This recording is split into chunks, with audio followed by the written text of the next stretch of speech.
Ashwin. Okay, please introduce your self. എൻ്റെ പേര് അശ്വിൻ. ഞാൻ ആലപ്പുഴയിൽ നിന്ന് വരുന്നു. PCOM കഴിഞ്ഞാണ്. ഹോസ്പിറ്റൽ മാനേജ്മെൻറ്റ് ഇൻസ്റ്റിറ്റ്യൂഷൻ കോഴ്സ് കഴിഞ്ഞു. അപ്പം Ashwin from Alappuzha. yeah. Okay.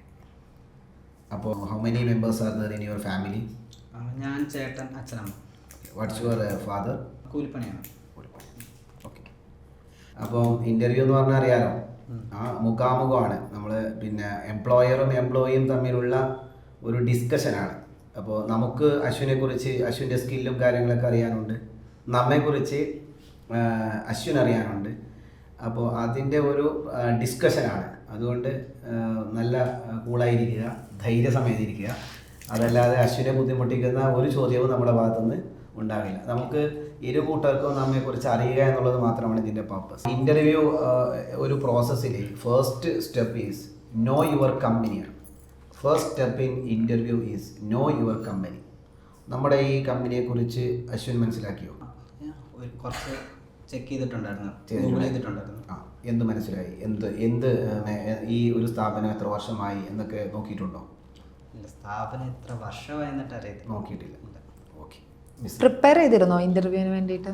എൻ്റെ ഫസ്റ്റ് ഇൻ്റർവ്യൂ ആണ്. ഫസ്റ്റ് ഇന്റർവ്യൂ ആണ്. അപ്പം അതിൻ്റെതായ ടെൻഷൻ ഉണ്ടോ? ടെൻഷനുണ്ട്.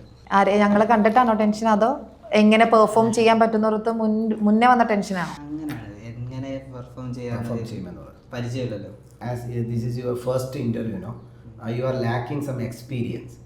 ആ ഒരു എക്സ്പീരിയൻസ് ഇല്ലായ്മ എങ്ങനെ മാനേജ് ചെയ്യും? ചോദിക്കുന്ന ചോദ്യങ്ങൾ സ്ട്രെയിറ്റ് ആയിട്ട് ഉത്തരം പറയുക, വരുന്നത് പറയുക. ഇനിയിപ്പോൾ നമ്മൾ ഇൻഡസ്ട്രിയിലേക്ക് പോകുമ്പോൾ സ്വാഭാവികമായിട്ട് എല്ലാവരും ചോദിക്കുന്ന ഒരു ചോദ്യമാണ്, do you have any previous experience? അപ്പോൾ അത് ചോദിക്കുമ്പോൾ അശ്വിൻ്റെ ആൻസർ എന്തായിരിക്കും? നോ ആയിരിക്കും. അത് എങ്ങനെ മാനേജ് ചെയ്യും? എക്സ്പീരിയൻസ് ഇല്ലെങ്കിലും നമുക്ക് കാര്യങ്ങൾ, നമ്മൾ ചെയ്യുന്ന കാര്യങ്ങൾ പെർഫെക്റ്റ് ആണെങ്കിൽ കുഴപ്പമില്ലല്ലോ. അവർക്ക് റിസൾട്ട് അല്ലേ വേണ്ടത്. So are you confident in that? Yes. So ഇപ്പോൾ അശ്വിനി ഈ ഒരു കോഴ്സ് കഴിഞ്ഞിട്ട് ജോലി കിട്ടി, ഒരു ഹോസ്പിറ്റലിൽ അഡ്മിനായിട്ട് കയറി. അപ്പോൾ ഡിപ്പാർട്ട്മെൻറ്റ്സ് തമ്മിൽ ഇഷ്യൂസ് എപ്പോഴും ഉണ്ടാവും ഒരു കമ്പനിയിൽ, അല്ലെങ്കിൽ ഇപ്പോൾ ഒരു ഹോസ്പിറ്റലിൽ എടുത്താൽ ഇഷ്ടംപോലെ ഡിപ്പാർട്ട്മെൻറ്റ്, നോൺ മെഡിക്കൽ ഉണ്ട്, അറിയില്ലേ, മെഡിക്കൽ ഡിപ്പാർട്ട്മെൻറ്റ്സ് ഉണ്ട്. അപ്പോൾ ഇവർ തമ്മിലൊരു ഇഷ്യൂ ഉണ്ടായി കഴിഞ്ഞാൽ അശ്വിനി എങ്ങനെ അത് സോൾവ് ചെയ്യും, അല്ലെങ്കിൽ ആ ഇഷ്യൂ എങ്ങനെ ഹാൻഡിൽ ചെയ്യും? അത് ഇഷ്യൂ എന്താണെന്ന് അറിയും, അതിൻ്റെ ആൾട്ടർനേറ്റീവ്സ് നോക്കും, പിന്നെ അതിൻ്റെ അവരോട് ഒപ്പീനിയൻ ചോദിക്കും, എന്ത് ചെയ്യാൻ പറ്റുമെന്ന് അവരുടെ ഭാഗം കേൾക്കണമല്ലോ, എന്നിട്ട് അതിലൊരു ഡിസിഷൻ എടുക്കും. ഓക്കെ. അപ്പോൾ അത് അശ്വിൻ്റെ ഡിപ്പാർട്ട്മെൻറ്റിൻ്റെ സൈഡിലാണ്, അതായത് നോൺ മെഡിക്കൽ ഡിപ്പാർട്ട്മെൻ്റ് ആണല്ലോ ഹോസ്പിറ്റൽ അഡ്മിനിസ്ട്രേഷൻ എന്ന് പറയുന്നത്. അപ്പോൾ ആ ഒരു ഡിപ്പാർട്ട്മെൻറ്റിൻ്റെ സൈഡിലാണ് ഒരു ഇഷ്യൂ എന്ന് കണ്ടുപിടിച്ച് കഴിഞ്ഞാൽ അശ്വിൻ എന്തായാലും മെഡിക്കൽ ഡിപ്പാർട്ട്മെൻറ്റിനെ, മനസ്സിലായോ, അവരുടെ കൂടെ ഒന്ന് സംസാരിക്കേണ്ടി വരും. അപ്പോൾ അത് നിങ്ങളുടെ ഡിപ്പാർട്ട്മെന്റ് ഒരു ഇഷ്യൂ ആവില്ലേ? അതൊക്കെ എങ്ങനെ അവർ അങ്ങനത്തെ സിറ്റുവേഷൻ എങ്ങനെ ഹാൻഡിൽ ചെയ്യും? അത് ഇപ്പം നമ്മുടെ ഭാഗത്തുനിന്നുണ്ടായ ഒരു ഫോൾട്ട് ആണെങ്കിൽ അത് പറഞ്ഞ് മനസ്സിലാക്കി കൊടുക്കുക, അതാണല്ലോ ചെയ്യേണ്ടത്. പറഞ്ഞ് മനസ്സിലാക്കി കൊടുക്കുക, ഇനി അങ്ങനെ ഉണ്ടാകാതിരിക്കാൻ വേണ്ടി ശ്രമിക്കുക. ഓക്കെ, അതായത് ഒരു ലീഡറായിട്ട് നിന്ന് അല്ലേ, അവരിലൊരാളായിട്ട് നിന്ന് അവരോട് സംസാരിച്ചത് സോൾവ് ചെയ്യും. നമുക്ക് ഈ ഔട്ട്സോഴ്സിങ് എന്ന് പറയുന്ന ഒരു ടേം കേട്ടിട്ടുണ്ട്. ഔട്ട്സോഴ്സിങ് ഈ ഹോസ്പിറ്റലിലെ പല വർക്കുകളും നമ്മൾ ഈ ഡാറ്റ എൻട്രി റിലേറ്റഡ് ആയിട്ടുള്ള പല വർക്കുകൾ പലപ്പോൾ ഔട്ട്സോഴ്സ് ചെയ്യും. എന്താണ് ആക്ച്വലി വാട്ട് ഇസ് ഔട്ട്സോഴ്സിങ്?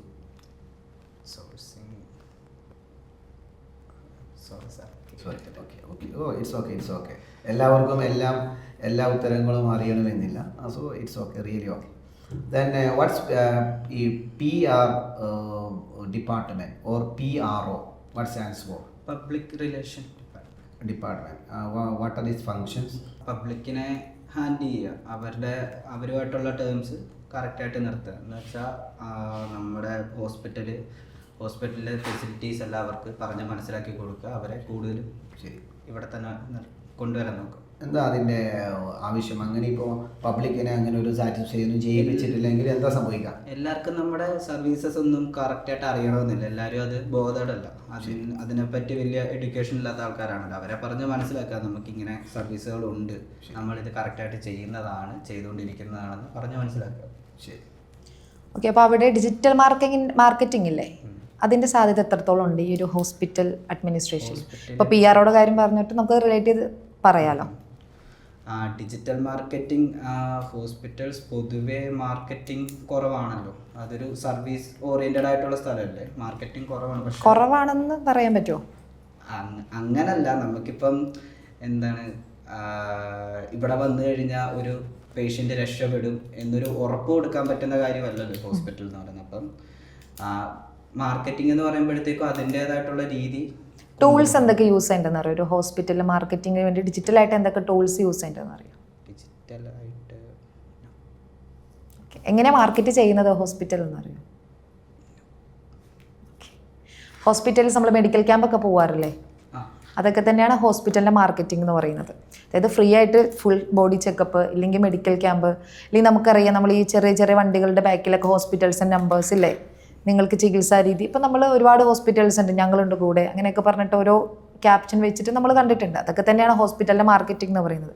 പിന്നെ ഈ പശുവിനൊരു ഹോസ്പിറ്റലിൽ ചെല്ലുന്നു, അപ്പോൾ അവിടുത്തെ ഗസ്റ്റ് റിലേഷൻ അല്ലെങ്കിൽ PRO, അവിടുത്തെ നഴ്സസ്, ഇവരൊക്കെ അശ്വിനെ നന്നായിട്ട് ട്രീറ്റ് ചെയ്യുന്നു. പശുവിനെ എന്തായാലും ഒരാൾക്ക് റെഫർ ചെയ്യും, അവിടുത്തെ ഡോക്ടർ നല്ലതാണ്. അപ്പോൾ ക്വാളിറ്റി ഉള്ള ഡോക്ടേഴ്സും ക്വാളിറ്റി ഉള്ള സ്റ്റാഫുള്ള ഹോസ്പിറ്റലാണ്. അതൊക്കെ തന്നെയാണ് ഹോസ്പിറ്റലിൻ്റെ മാർക്കറ്റിംഗ് എന്ന് പറയുന്നത്.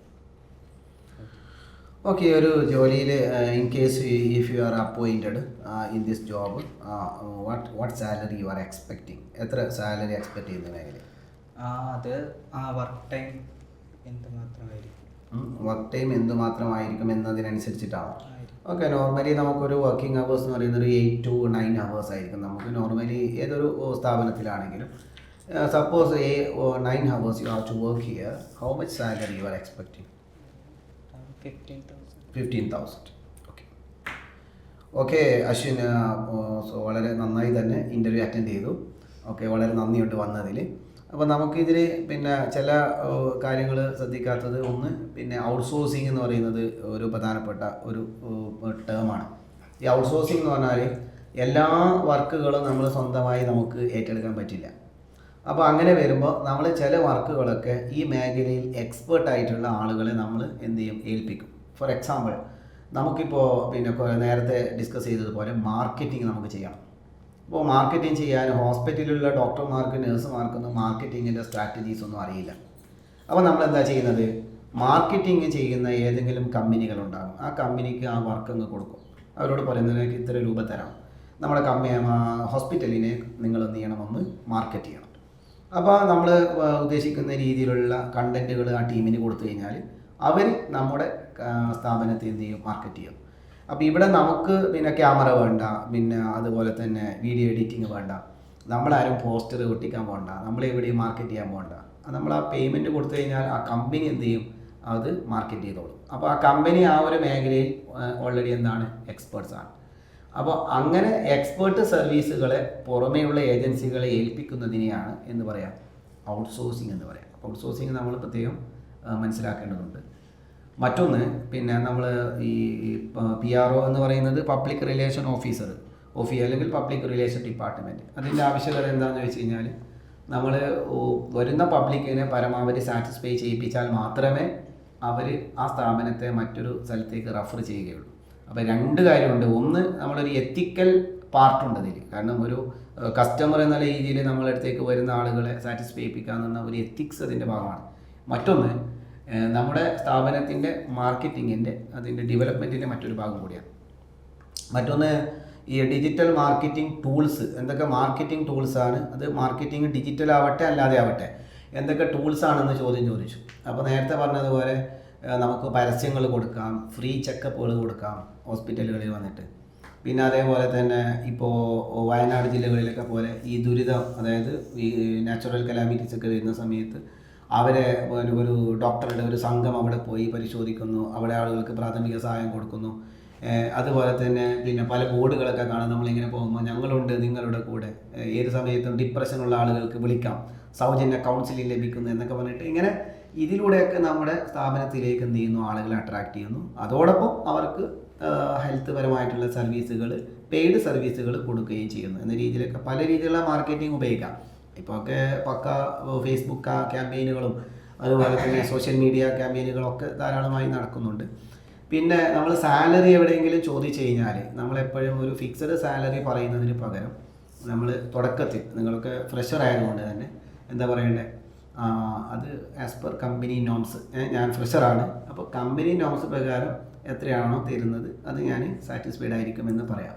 കാരണം ചിലപ്പോൾ നിങ്ങൾ പറഞ്ഞതിനേക്കാളും കൂടുതൽ സാലറി എവിടെ ഉണ്ടാകും, ചിലപ്പോൾ നിങ്ങൾ പറഞ്ഞ സാലറി വളരെ കൂടുതലായിരിക്കാം. അപ്പോൾ കൂടുതലാണെന്ന് പറയുമ്പോൾ അവർ നിങ്ങളെ അതിനു വേണ്ടി എന്ത് ചെയ്യില്ല, പ്രിഫർ ചെയ്യില്ല. ഇനി പറഞ്ഞത് കുറഞ്ഞു പോയാൽ നമുക്ക് അതായിരിക്കും കിട്ടുക.